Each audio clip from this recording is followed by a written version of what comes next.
নবীজি আমাদের মা বাবা ইন্তেকাল করার পরে আমরা সন্তানের কোনো দায়িত্ব আছে কিনা? আপনি আমি মনে করি মা বাপ বেঁচে থাকা অবস্থায় মা বাপরে ভাত খাওয়াইলে দায়িত্ব, অসুস্থ হইলে সেবা করলে দায়িত্ব, ডাক্তার দেখাইলে দায়িত্ব, আম্মা আব্বারে 2 টাকা দিনে দায়িত্ব, মরার পরে দাফন করলে দায়িত্ব। আল্লাহর নবী কয় কয়লা নাম, আম্মা আব্বা মরার পরে সন্তানের দায়িত্ব আরো বেশি। ইয়া রাসূলুল্লাহ, হুজুর আপনি বলেন কেমন করে দায়িত্ব বেশি? নবী আমার বলে 1 নাম্বার আসসালাতু আলাইহিমা, তোমরা তোমাদের মা বাবার জন্য বেশি বেশি করে দোয়া করবা। কবর দেওয়ানোর পরে 3 মাস 4 মাস 40 আওয়ানোর পরে শেষ।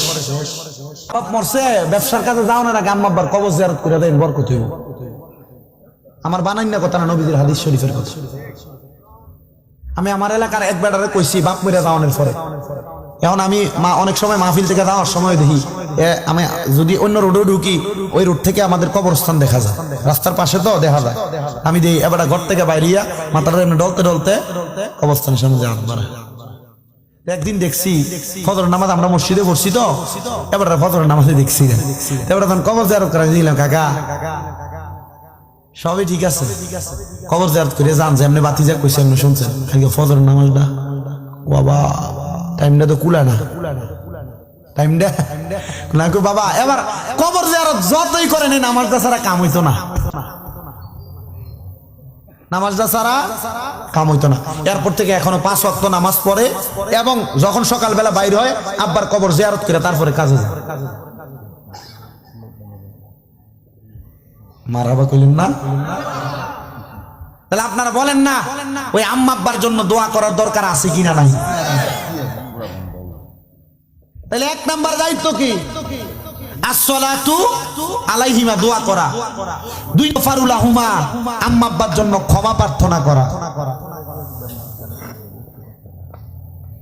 বলেন না কি করা? ক্ষমা প্রার্থনা করা। 3 নাম্বার ওয়া ইনফাযু আহাদিহিমা, আম্মা আব্বার ইন্তেকালের পরে আম্মা আব্বার ওয়াদা পূরণ করা। মা বাপ মরণের আগে ঋণ লাগিয়ে গেছে, ওই ঋণগুলা পরিশোধ করবেন। আর আপনি ঋণ পরিশোধ করবেন দূরের কথা, 7 দিন যাওয়ানোর আগে, এই কয়দিন আগে খবর পাইলাম খুলনার দিকে 4 সন্তান, 4 মেয়ে না 5 মেয়ে, বাবা মারা যাওয়ার পরে 2 দিন লাশকে মাটি দিতে দেয় নাই। 2 দিন বাবার লাশকে মাটি দিতে দেয় নাই। কিন্তু নবীজি বলছেন বাবা মা কোনো ঋণ করে গেলে, ওয়াদা করে গেলে, আব্বা আম্মার মাটি দেওয়ার পর পর আব্বা আম্মার এই সম্পদের অংশ থেকে ঋণ আগে পরিশোধ করবা। আপনি করেন? 4 নাম্বার ওয়াসিলাতির রাহমিল্লাতি লা তুসালু ইল্লা বিহিমা, আম্মা আব্বার ইন্তেকাল করার পরে অনেক আছে মা মারা যাওয়ার পরে খালা নানির বাড়ির আত্মীয়র লাগে সম্পর্ক রাখে না। অনেকে আছে আব্বা মারা যাওয়ার পরে চাচা ফুফুদের সাথে সম্পর্ক রাখে না।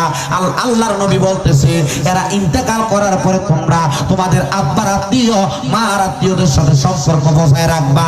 যখন সম্পর্ক ঠিক রাখবা, এরা যখন আল্লাহর কাছে দোয়া করবে, আমার আল্লাহ নূর নবীর মোহাব্বতে তোমার আব্বা আম্মার কবরটাকে নাজাতের বাগান বানায় গোপন। সুবহানাল্লাহ, আল্লাহুম্মা সাল্লি আলা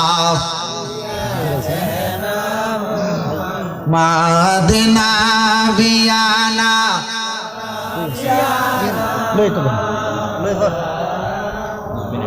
5 নাম্বার দায়িত্ব ওয়া ইকরামু সাদিকিহিমা, আম্মা আব্বা ইন্তেকাল করার পরে আম্মা আব্বার বন্ধু বান্ধব যারা ছিল তাদেরকে সম্মান করা, বাবার বয়সে মুরব্বীদেরকে ইজ্জত করা।